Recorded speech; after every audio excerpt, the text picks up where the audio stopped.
Good morning, everyone. It's Lonnie. It is a new day, first day of the reign of LSU as national champions in football. First full day, so that feels good. Let's pull some eBay orders. I sold a pair of, or a set of, I gotta move this off of here. These Dr. Scholl's arch supports, or whatever you want. Oh man, how lucky. I swear I didn't set this up. This is the one I needed, S35. I've got what, 1 2 3 4 5 10, looks like about 14 of these suckers left. Started with about 60 of them. There we go. So yeah, I got 20, I think 22 something, 22.49, because these were on sale. Typically I get either that, somewhere between $23 to $25 a piece, and I've sold like, what does that mean, 45 of these now, and I paid we'll call it $100 that I paid for that whole lot. So this has been a slow gold mine for me. Headed to the Candace shelf, which is right here, looking for Dick Grayson, which is one of these little guys here. So I gotta do a little digging. I think he might be at the bottom of that one. Who's that? That's Bruce Wayne. That doesn't look like Dick Grayson down there. So that's not him. That's not him. There he is, Dick Grayson. Dick Grayson sold for $9.99 plus shipping on top. Gotta put those things back. Okay, I sold 2 Danica Patrick cars, going to the same buyer. Let's see, Pippin shelf, I know that. One of them is a flash coat. I forgot to look at the year. One of them is a flash coat 105/26, I thought it said.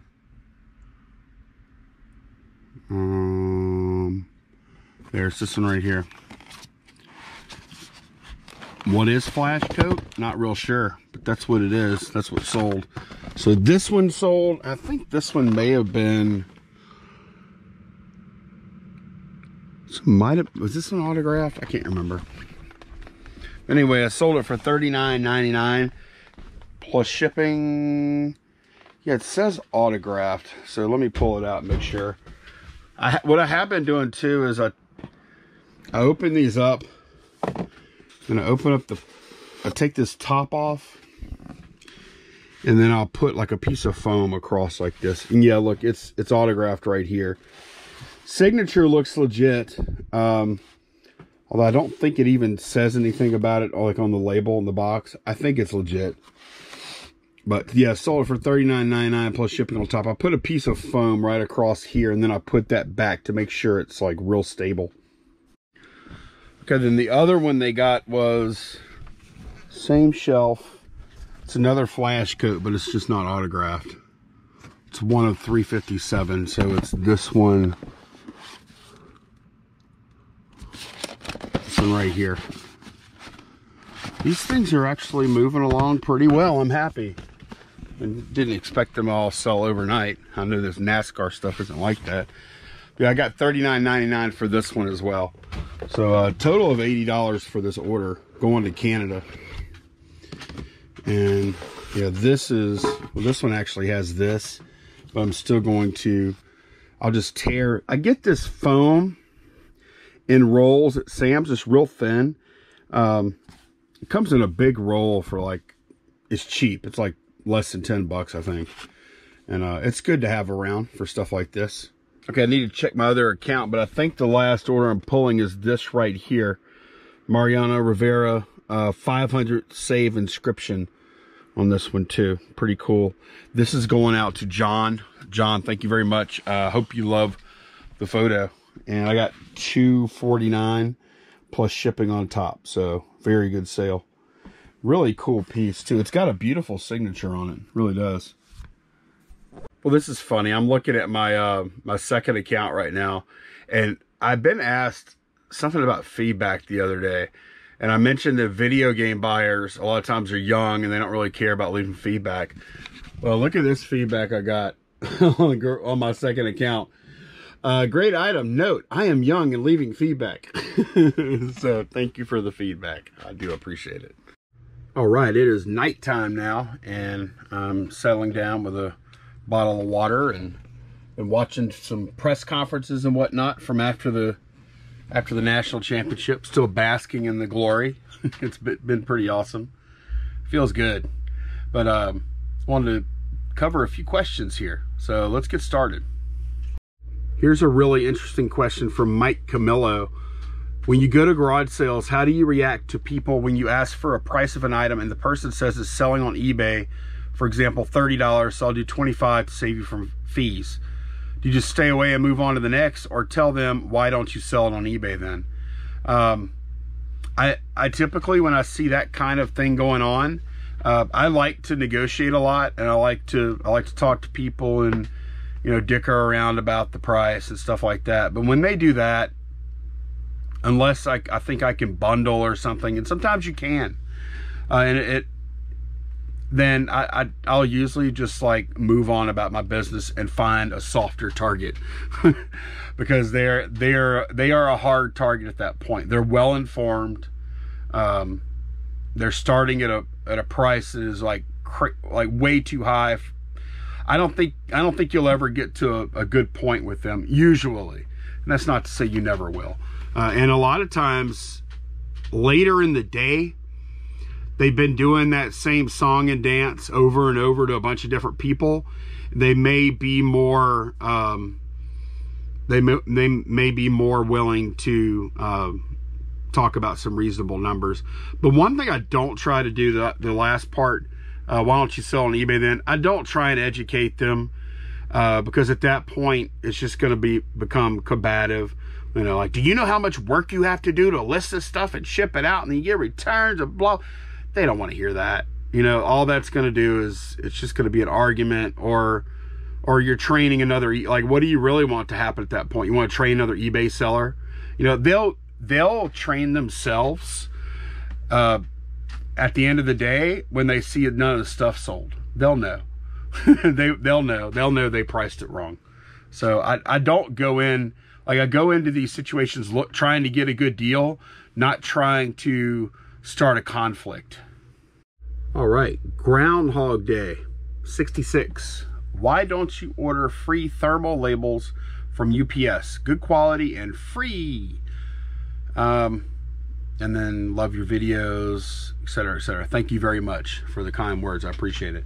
So I've actually been asked this question a lot. I think FedEx might offer free labels too.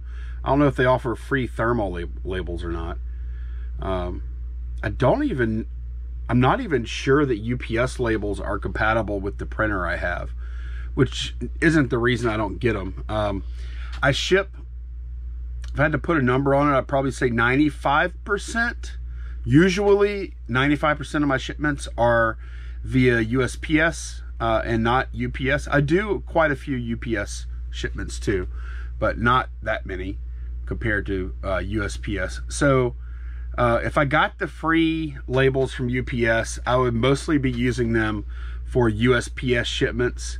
And, you know, which is not that big of a deal. Like if somebody else wants to do that, I'm not going to judge. I really don't care. I do stuff that a lot of people think is sketchy or whatever, and I see other people do stuff and I'm like, yeah, that's kind of sketch. I'm not going to do that. But this is one where I really don't think it's a big deal one way or the other.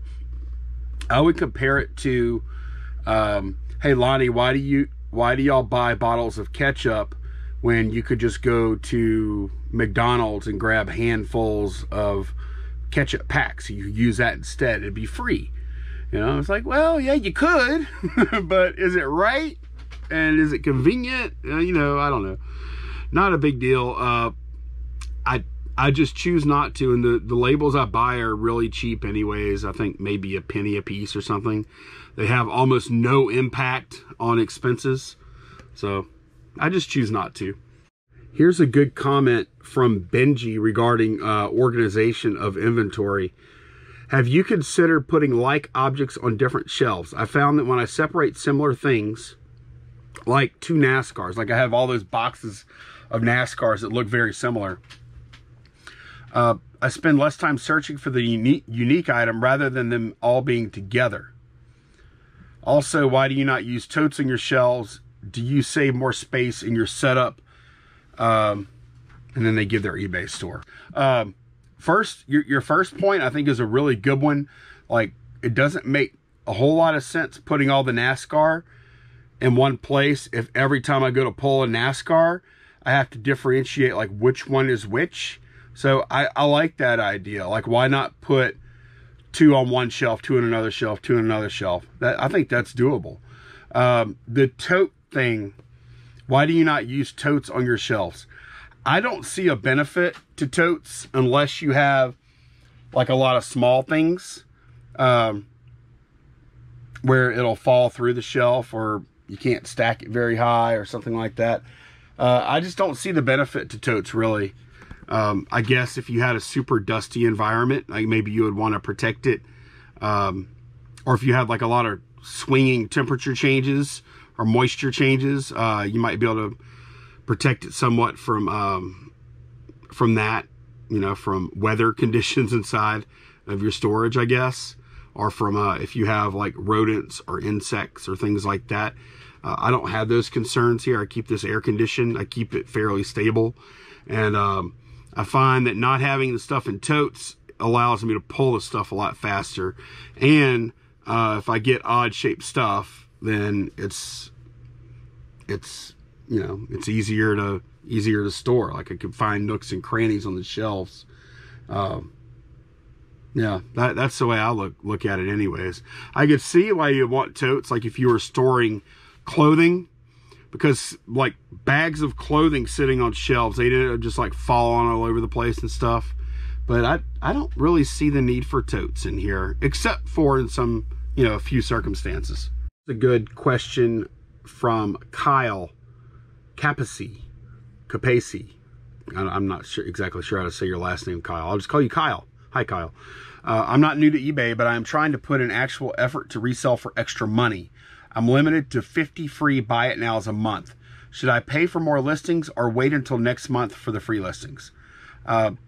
This is something I see come up a lot, and I see that people waiting to list things whenever they get the free listings. And I think that's a mistake. I think if you have good product to list that can actually sell, not a bunch of long tail junk, right? But if you have actual good product that's ready to list, I think you're better off just paying for the listings. And if you know, at a certain point, do the math. At a certain point, it may make sense to get a basic store, you know, the starter store, or then maybe the basic store, and you'll get a bunch of extra listings there. Like the basic store is only like, I think it's $21.99 a month, and then you get the then you'll get like the $25 shipping supplies coupon every quarter. Then you get a whole bunch of listings you can do, and then, you know, don't confine yourself with a listing fee, because the listing fee is actually in the whole scheme of all the expenses we have. The insertion fee is really pretty trivial. I wouldn't let that hold you back from doing more. I say pay the listing fees or get a store, something. Just go. That's what I say. Okay, here is another question kind of in the same vein.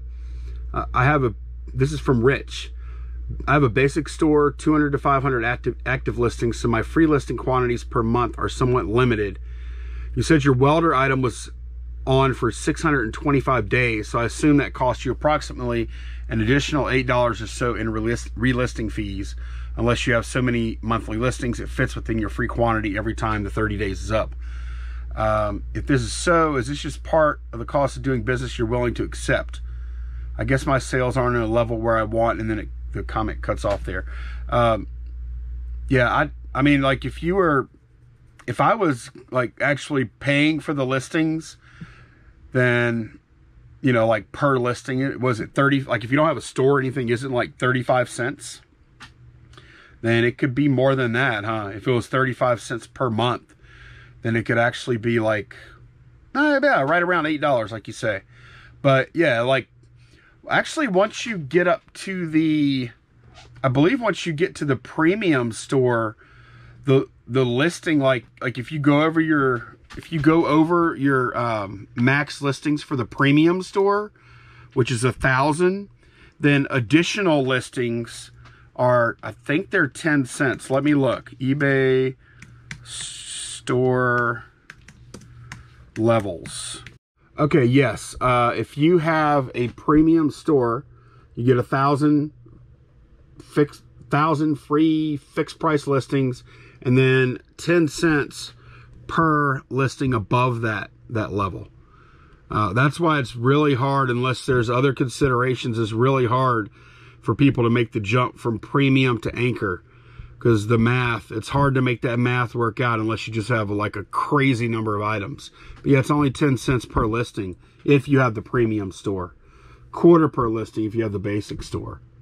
So you get 250 a month there. So I don't even think about that. I look at it as such a small cost of doing business that I don't even account for it, honestly.